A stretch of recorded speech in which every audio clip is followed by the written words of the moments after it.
செய்திகள். தமிழகத்தில் மே 4ஆம் தேதி வாக்கு எண்ணும் பணியை கண்காணிக்க 234 வெளிமாநில IAS அதிகாரிகளை நியமித்து இந்திய தேர்தல் ஆணையம் உத்தரவு. ஜனநாயக திருவிழாவான தேர்தலில் பாஜக முறைகேடுகள் செய்வதாக மேற்கு வங்க முதல்வர் மம்தா குற்றச்சாட்டு. பாலியில் விமானத்தை இயக்கும் முன் மாரடைப்பால் உயிரிழந்த ஏர் இந்தியா விமானி உடலை இந்தியாவுக்கு கொண்டுவர நடவடிக்கை. ஆம்புலன்ஸை சுத்தம் செய்த நோயாளியின் மனைவி, ஆம்புலன்ஸ் ஓட்டுநர் மற்றும் உதவியாளர் பணி நீக்கம். ரேஷன் கடைகளில் குடும்ப அட்டைதாரர்களுக்கு கேழ்வரகு வழங்க அரசு முடிவு செய்துள்ளது. தேர்தல் வாக்குப்பதிவுக்கு பிந்தைய கருத்து கணிப்பில் திமுக பெரும்பான்மையுடன் ஆட்சி அமைக்கும் என தெரியவந்துள்ளது. மேற்கு வங்க 2ஆம் கட்ட தேர்தல் 89.99% வாக்குகள் பதிவாகியுள்ளன. ஹார்மூஸ் ஜலசந்தியில் வணிக கப்பல்கள் மீது தாக்குதல் நடத்தப்படுவது கடும் கண்டனத்திற்குரியது என தெரிவித்துள்ள இந்தியா, அதன் வழியாக கப்பல் போக்குவரத்திற்கு தடை ஏற்படுத்தக்கூடாது எனவும் கூறியுள்ளது. அவதூறு வழக்கு விசாரணைக்கு ஆஜர் ஆகாவிட்டால் பெயில் ரத்து செய்யப்படும் என முதல்வருக்கு நீதிமன்றம் எச்சரிக்கை விடுத்துள்ளது. தமிழகத்தில் மே 5ஆம் தேதி வரை மழை பெய்ய வாய்ப்புள்ளதாக சென்னை வானிலை ஆய்வு மையம் தெரிவித்துள்ளது. தமிழகத்தில் மே 4ஆம் தேதி வாக்கு எண்ணும் பணியை கண்காணிக்க 234 தொகுதிக்கும் வெளிமாநில பார்வையாளர்களாக IAS அதிகாரிகளை நியமித்து இந்திய தேர்தல் ஆணையம் உத்தரவிட்டுள்ளது. தமிழகத்தில் மொத்தம் உள்ள 234 சட்டமன்ற தொகுதிக்குமான பொதுத் தேர்தல் கடந்த 23ஆம் தேதி ஒரே கட்டமாக நடைபெற்றது. இதில் பதிவான வாக்குகளை எண்ணும் பணியை கண்காணிக்க வெளிமாநிலத்தைச் சேர்ந்த IAS அதிகாரிகளை நியமித்து இந்திய தேர்தல் ஆணையம் உத்தரவிட்டுள்ளது. ஒரு தொகுதிக்கு ஒரு பார்வையாளர் என வெளிமாநிலங்களைச் சேர்ந்த 234 IAS அதிகாரிகள் நியமிக்கப்பட்டுள்ளனர். தேர்தல் பார்வையாளர்கள் அனைவரும் மே 2ஆம் தேதிக்கு முன்னதாக தமிழகத்தில் அவர்களுக்கு ஒதுக்கப்பட்ட தொகுதிக்கு வந்து வாக்கு எண்ணிக்கை தொடர்பான பணிகளை பார்வையிட தேர்தல் ஆணையம் உத்தரவிட்டுள்ளது. அதன்படி மே 4ஆம் தேதி வாக்கு எண்ணிக்கை காலை 8 மணிக்கு தொடங்கிய பிறகு ஒவ்வொரு சுற்று முடிவுகளும் தேர்தல் ஆணையத்தால் நியமிக்கப்பட்ட வெளிமாநிலத்தைச் சேர்ந்த தேர்தல் பார்வையாளர்கள் கையெழுத்திட்ட பிறகே அதிகாரப்பூர்வமாக வெளியிட முடியும். மேலும் வாக்குப்பதிவின் போது எந்தவித அசம்பாவித சம்பவங்களும் நடைபெறாமல் இருக்க தேர்தல் அலுவலர் மற்றும் வாக்கு எண்ணும் பணியில் ஈடுபடும் ஊழியர்களுக்கு வெளிமாநில தேர்தல் பார்வையாளர்கள்தான் அவ்வப்போது உத்தரவு பிறப்பிப்பார். வாக்கு எண்ணிக்கை முடிந்த பிறகு இறுதி முடிவு அறிவிக்கும் போது அவரது கையெழுத்து பெற்ற பிறகே அதிகாரப்பூர்வமாக முடிவுகள் அறிவிக்கப்படும் என்பது குறிப்பிடத்தக்கது.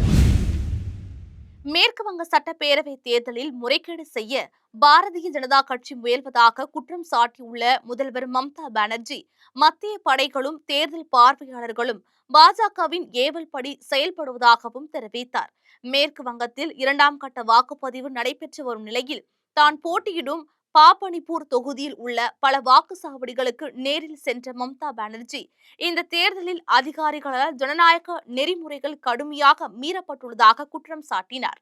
பின்னர் செய்தியாளர்களிடம் பேசிய அவர், பாஜகவினரால் தாக்கப்பட்டதாக கூறப்படும் தனது கட்சி தொண்டர் ஒருவரின் புகைப்படத்தை காண்பித்து, தங்கள் தொண்டர் தாக்கப்பட்டிருக்கும் அட்டூழியத்தை பாருங்கள், என்ன மாதிரியான அட்டூழியம் இங்கு நடைபெறுகிறது என வினா எழுப்பினார். தேர்தல் வாக்குப்பதிவு ஒரு ஜனநாயக திருவிழா, ஆனால் பாஜகவினர் இதை முழுமையாக சீரழித்துவிட்டு வன்முறையின் மூலம் முறைகேடு செய்யவே விரும்புகின்றனர் என்றார். எனினும் இந்த குற்றச்சாட்டுகளை பாஜக மறுத்துள்ளது. தலைநகர் டெல்லியில் இருந்து நேற்று இந்தோனேஷியாவின் புகழ்பெற்ற சுற்றுலா நகரமான பாலிக்கு ஏர் இந்தியா விமானம் சென்றது. பாலியில் விமானம் தரையிறங்கிய பின் விமான ஊழியர்கள் ஓய்வு எடுக்க ஹோட்டலில் அறைகள் ஒதுக்கப்பட்டன. ஓய்வுக்கு பின் பாலியில் இருந்து புறப்படும் அடுத்த ஏர் இந்தியா விமானத்தில் விமானி மற்றும் விமான ஊழியர்கள் பணியாற்ற இருந்தனர். இந்நிலையில் பாலியில் உள்ள ஹோட்டலில் தங்கியிருந்த ஏர் இந்தியா விமானிக்கு இன்று திடீரென மாரடைப்பு ஏற்பட்டது. இதனால் அதிர்ச்சியடைந்த சக ஊழியர்கள் விமானியை அருகில் உள்ள மருத்துவமனையில் அனுமதித்தனர். அங்கு அவரை பரிசோதித்த மருத்துவர்கள் மாரடைப்பு ஏற்பட்டு விமானி ஏற்கனவே உயிரிழந்து விட்டதாக அறிவித்தனர். மாரடைப்பால் உயிரிழந்த ஏர் இந்தியா விமானியின் பெயர் உள்ளிட்ட விவரங்கள் இதுவரை வெளியாகவில்லை. அதேவேளை உயிரிழந்த விமானியின் உடலை இந்தியாவுக்கு கொண்டுவர தேவையான நடவடிக்கைகளை மத்திய அரசுடன் இணைந்து ஏர் இந்தியா நிறுவனம் மேற்கொண்டு வருகிறது. மத்திய பிரதேச மாநிலத்தின் கட்னி மாவட்டத்தில் சாலை விபத்தில் காயமடைந்த ஒருவரை ஏற்றி வந்த ஆம்புலன்ஸை அந்த நபரின் மனைவியை சுத்தம் செய்ய வைத்த அதிர்ச்சி சம்பவம் அரங்கேறியுள்ளது. ஆம்புலன்ஸில் ரத்தம் சிந்தியதால் ஆம்புலன்ஸ் ஊழியர்கள் நோயாளியின் மனைவியை வண்டியை சுத்தம் செய்ய சொன்னதாக கூறப்படுகிறது.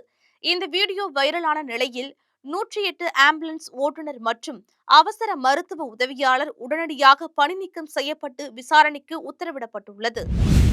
தமிழக மக்களுக்கு ஊட்டச்சத்து கிடைக்க வேண்டும் என்ற நோக்கில் ரேஷன் கடைகளில் குடும்ப அட்டைதாரர்களுக்கு கேழ்வரகு வழங்க அரசு முடிவு செய்துள்ளது.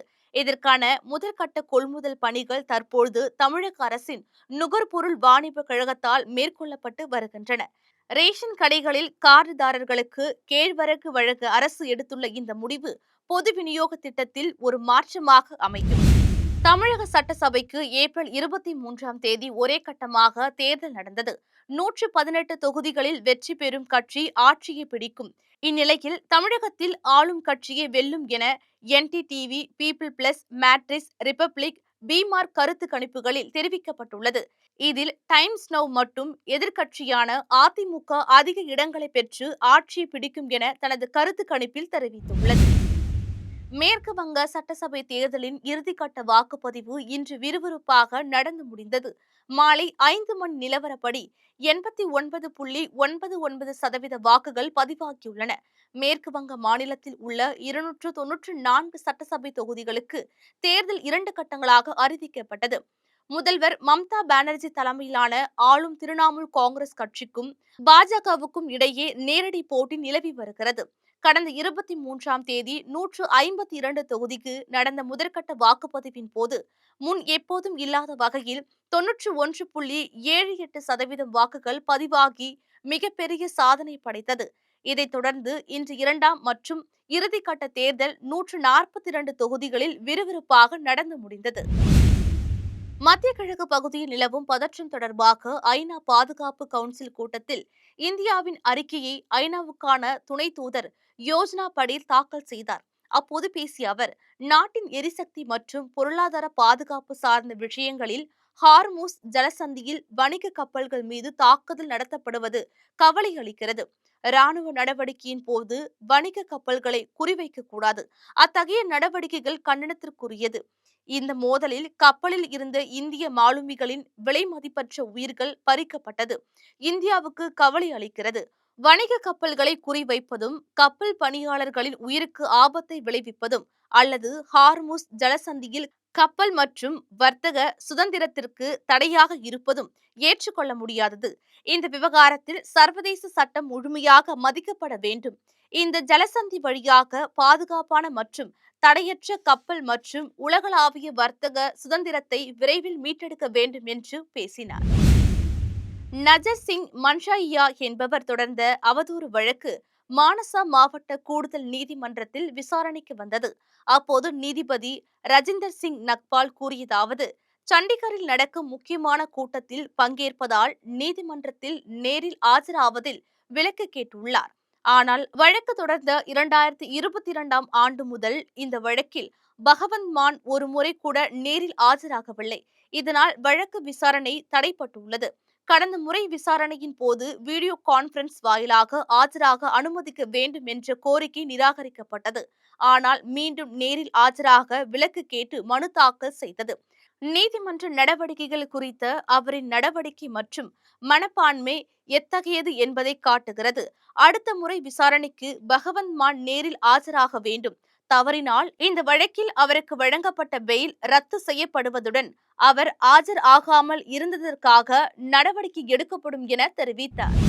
தமிழகத்தில் நாளை மறுநாள் 6 மாவட்டங்களிலும் மே 2ஆம் தேதி 8 மாவட்டங்களிலும் கனமழை பெய்ய வாய்ப்புள்ளதாகவும் மே 5ஆம் தேதி வரை உள் தமிழகத்தில் ஒரு சில இடங்களில் லேசானது முதல் மிதமான மழை பெய்ய வாய்ப்புள்ளது என்று சென்னை வானிலை ஆய்வு மையம் தெரிவித்துள்ளது.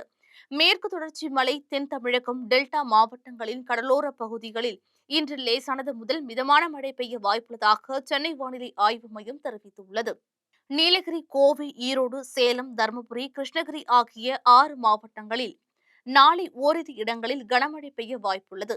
மே 1ஆம் தேதி நீலகிரி, கோவை, ஈரோடு, திருப்பூர், திண்டுக்கல், தேனி ஆகிய 6 மாவட்டங்களிலும், மே 2 நீலகிரி, கோவை, திருப்பூர், திண்டுக்கல், சிவகங்கை, மதுரை, தேனி, விருதுநகர் ஆகிய 8 மாவட்டங்களிலும் கனமழை பெய்ய வாய்ப்புள்ளதாக வானிலை மையம் தெரிவித்துள்ளது.